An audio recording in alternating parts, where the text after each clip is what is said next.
नमस्कार, मैं अभिषेक उपाध्याय। आप देख रहे हैं टॉप सीक्रेट। आप इस समय झारखंड में देख रहे होंगे, बहुत बवाल मचा हुआ है। छात्र भड़के हुए हैं, उन्होंने विधानसभा का घेराव किया, लाठियां चली, टीयर गैस चला, बहुत हंगामा है। देश भर का मीडिया कवर कर रहा है, लेकिन आपको जड़ पता है क्या? ये जो हो रहा है, इसकी जड़ में क्या है? इसकी जड़ में लखनऊ की एक कंपनी है, यूपी के लखनऊ की। वो कंपनी जिसने की झारखंड में जो एक के बाद एक एग्जाम हुए हैं, वहां की पब्लिक सर्विस कमीशन का एग्जाम हो, फॉरेस्ट का एग्जाम हो, या और भी जो तमाम एग्जाम वहां इन महत्वपूर्ण जिनको लेके बवाल मचा हुआ है, उन एग्जाम की जड़ में ये कंपनी है। ये कंपनी जो कि झारखंड में ही ब्लैकलिस्ट कर दी गई, उसके बाद भी कंपनी काम करती रही। लेकिन इसकी हिस्ट्री कहां से शुरू होती है? यूपी से कौन सा सिरा जुड़ता है इस कंपनी का? और यूपी में इस कंपनी ने वो कौन सा एग्जाम कराया था जिसकी गूंज हाई कोर्ट से लेकर के सुप्रीम कोर्ट तक गई है? और अब आप यूं समझिए कि जितना भी बवाल आप झारखंड में देख रहे हैं, उसकी जड़ कहां है? आज आपको उसकी जड़ में ले चलेंगे और आपको बताएंगे कि जो पेपर लीक का, ये जो परीक्षाओं में धांधली का संसार है, कैसे वो लखनऊ से लेकर के रांची तक आर पार है। कौन है इसकी जड़ में? क्यों नहीं सरकार रोक पा रही है? क्या योगी आदित्यनाथ की सरकार को नहीं पता कि कंपनी यहां से इस तरह की ऑपरेट कर रही है? क्यों नहीं इस कंपनी के जो जो डायरेक्टर्स हैं, इस कंपनी के जो कर्ता धर्ता हैं, कैसे वो ऑपरेट कर पा रहे हैं लखनऊ में जो स्टेशन होकर के, और कैसे जो यूपी में ब्लैकलिस्ट हो चुके हैं, झारखंड में हो चुके हैं, कैसे ऑपरेट कर रहे हैं सरकार की नाक के नीचे? बहुत बड़ी कहानी है। कहानी शुरू होती है, ये मैं आपको दिखा रहा हूं। ये 17 सितंबर 2020 में यूपी विधान परिषद सचिवालय लखनऊ, यहां से एक वैकेंसी निकलने की खबर दी जाती है। और इस वैकेंसी में 18 सितंबर 12 अक्टूबर 2020, यानी कि 2020 16 अक्टूबर को आवेदन करना होता है।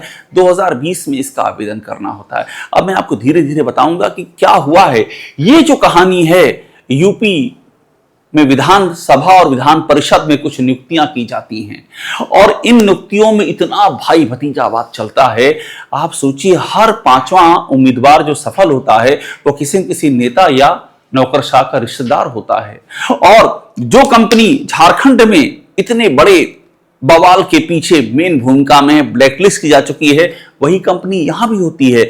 यहां तक कि कंपनी के डायरेक्टरों के भी नाम आ जाते हैं कि उन्होंने भी अपने करीबियों को नौकरी दिलवा दी। ये सब उत्तर प्रदेश में चल रहा होता है। इस एग्जाम के खिलाफ जो मैं इशारा कर रहा हूं, मेरा जो हाथ पीछे जा रहा है, ये यही वो एग्जाम है। यूपी की विधानसभा और विधान परिषद में आरओ, एआरओ और तमाम सहायक भर्तियों के लिए एग्जाम होता है। इलाहाबाद हाईकोर्ट इसमें सीबीआई इंक्वायरी ऑर्डर करता है।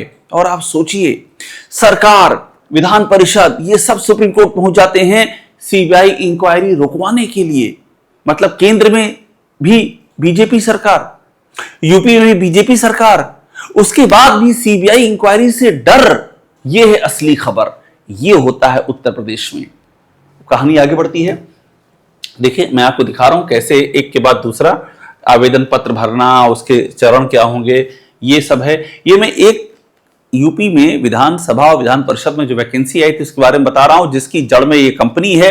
यहां भी परीक्षा में धांधली के गंभीर आरोप लगे थे, मामला सुप्रीम कोर्ट तक पहुंचा, और यही कंपनी झारखंड में भी। अब देखिए, जो पद आए थे उसमें समीक्षा अधिकारी, मैंने आपको आरओ, रिव्यू ऑफिसर, अपर निजी सचिव, वृत्त लेखक, समीक्षा अधिकारी, लेखा शोध सहायक, इस टाइप के पद आए थे। अब आगे बढ़ते हैं। ये देखिए, सभी पदों का अनुसेवक, सुरक्षा सहायक, महिला, और सबकी पे ग्रेड, ये सब भी लिखा हुआ है। अहर्ता क्या है, ये था। ये मैं उस बता रहा हूं आपको कि यूपी की विधानसभा विधान परिषद में कौन सी भर्ती आई थी। और आप सुन के हैरान रह जाएंगे, जहां पर आम छात्र तरसता है, तड़पता है कि उसकी नौकरी लग जाए, वो अपने माँ बाप के बुढ़ापे की लाठी बने, अपना घर चलाए, अपने बच्चों के सपनों को पूरा करे, एक अदद नौकरी के लिए पसीना बहाता है। और जब परिणाम आता है तो आरोप लगता है कि नेताओं के, अधिकारियों के लड़के बच्चे, हर पांचवा उन्हीं का, परिवार का, उन सबकी नौकरी लग जाती। एक एक अधिकारी के घर से 3, 4, 2 इस तरह सिलेक्शन होते हैं। ऐसा अद्भुत काम उत्तर प्रदेश में होता है, जहां यह कहा जाता है कि पेपर लीक तो हो ही नहीं रहा है, यानी कि हमने पेपर लीक पर लगाम लगा ली, उसके बाद अब नहीं हो रहा है कुछ, जबकि इतिहास से पेपर लीक है उत्तर प्रदेश में। अभी देखिए ये पूरा एप्लीकेशन फॉर्म उस समय का एक ही चीज मैं आपको दिखा रहा हूं क्या होता है।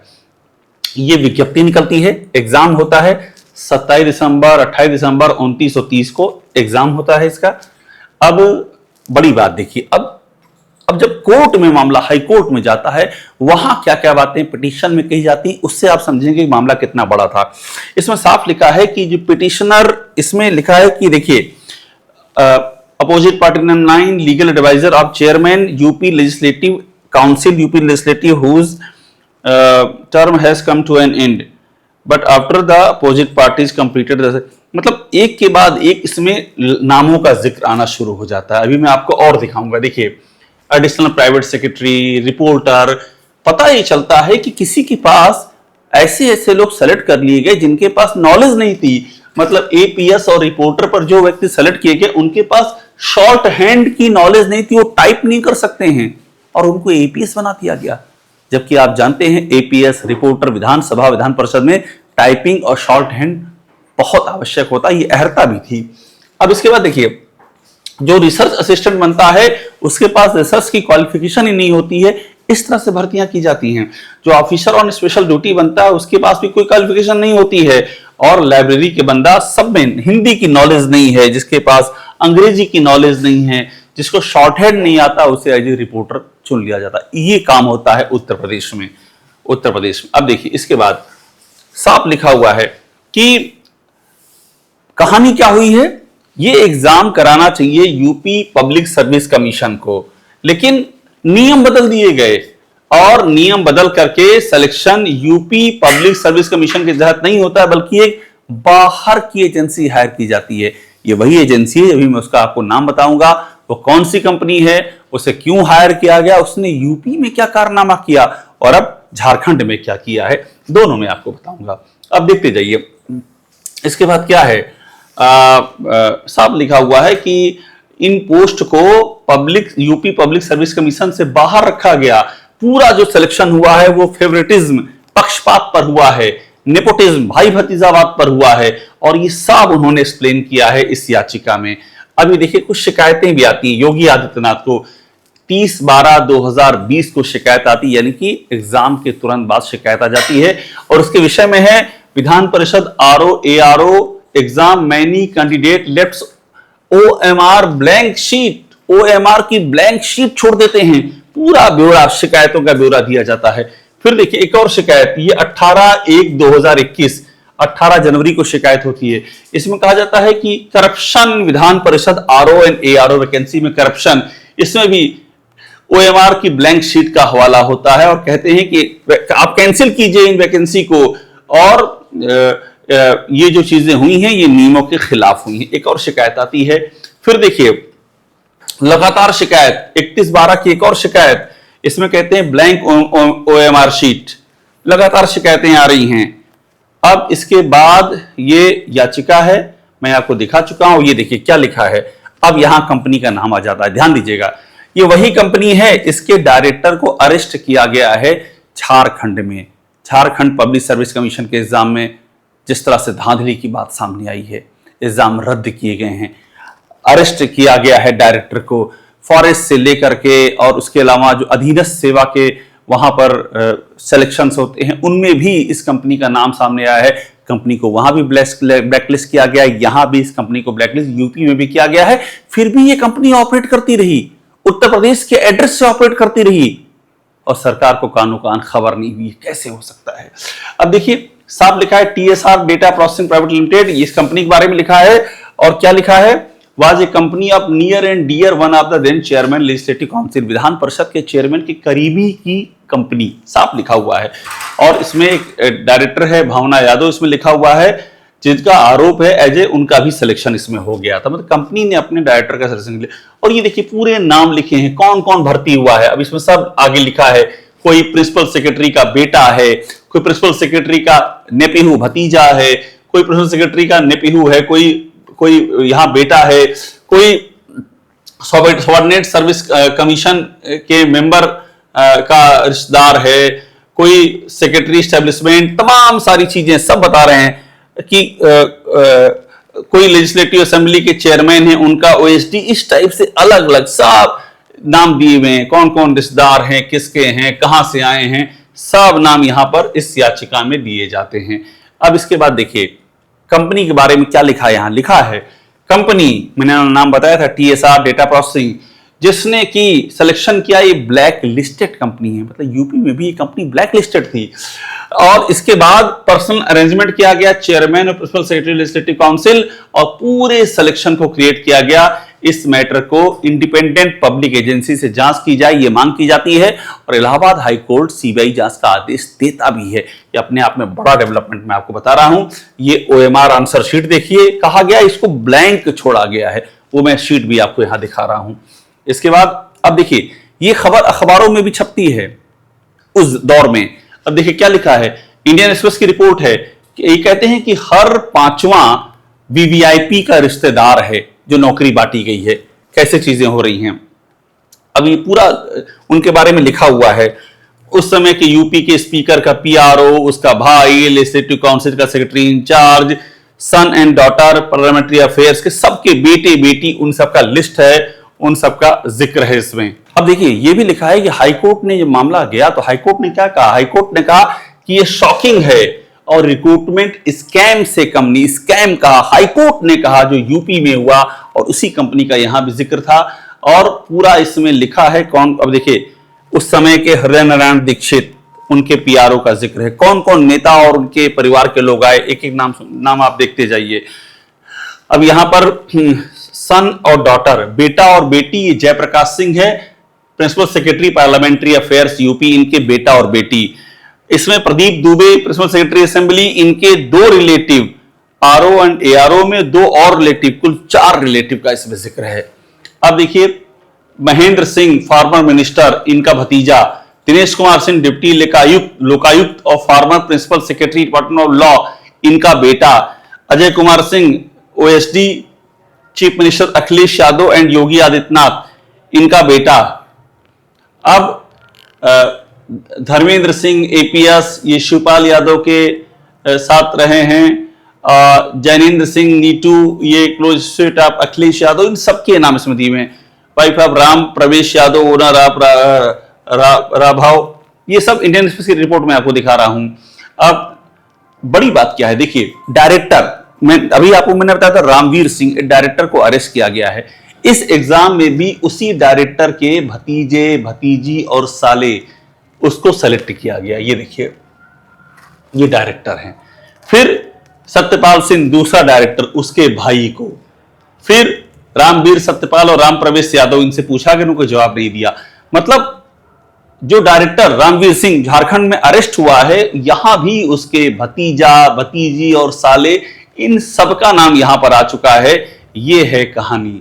अब ये देखिए बताया जाता है कि पुराने जो एसपी समाजवादी पार्टी के एमएलसी रमेश यादव का भी जिक्र है, काउंसिल के चेयरमैन थे जब रूल को बदला गया है, रूल को बदल करके बाहर से एजेंसी लाई गई, ये सब चीजें लिखी हुई हैं। सीबीआई मामला पहुंचता है, वो भी लिखा हुआ है।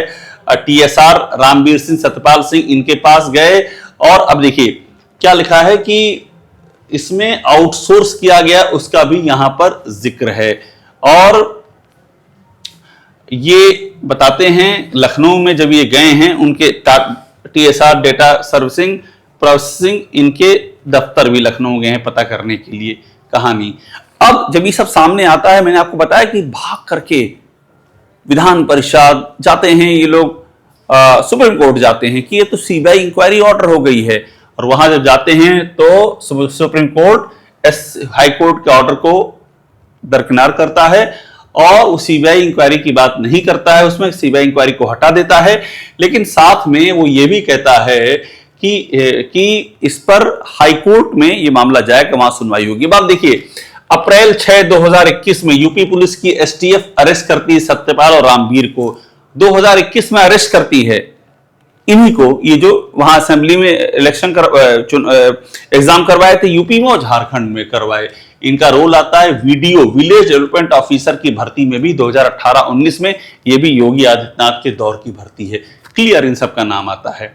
अब कोर्ट के रिकॉर्ड जब खंगाले गए तो पता चला कि ये जो असेंबली में भर्तियां हुई थी, ये करना था broadcasting engineering and consultancy services को, सेंट्रल पीएससी है, लेकिन इन्होंने टीएसआर डेटा को हायर किया।